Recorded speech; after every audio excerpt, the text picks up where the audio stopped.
মাদ্রাসায় আসলে হুজুরদের কথা শুনবেন। এদিকে দেখেন, মাদ্রাসায় আসলে কাদের কথা শুনবেন? আর বাড়িতে গেলে আম্মু আব্বুর কথা শুনবেন। কার কথা? আব্বু আম্মুর কথা, আম্মু আব্বুর কথা শুনবেন, ঠিক আছে? আম্মু আপনাদেরকে অনেক সময় ভাত খেতে বললে আপনারা ভাত খান না, এরকম না? আম্মু যদি বলে বাবা আসো ভাত খাই, আম্মু আসো ভাত খাই, খাবো না, এরকম বলেন না? আজকে থেকে আর বলা যাবে না। আম্মু যদি বলে ভাত খাওয়ার জন্য, আপনারা ভাত খাবেন।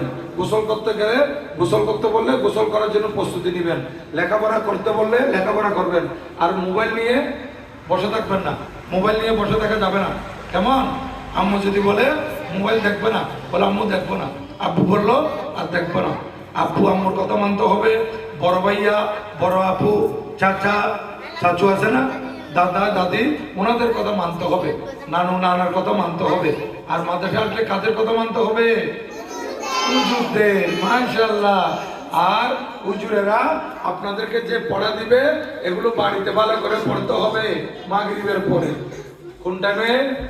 মাগরিবের পরে পড়বেন, একদম এশার আযান দেওয়া পর্যন্ত পড়তে থাকবেন। আর কোনো সময় মোবাইল নিয়ে খেলা করবেন না। মোবাইল নিয়ে খেলা করলে চক্ষু নষ্ট হয়ে যায়, চক্ষু জ্যোতি চলে যায়। আপনারা দেখছেন না, ছোট ছোট বাচ্চাদেরকে চশমা দিতে হয়। কেমন?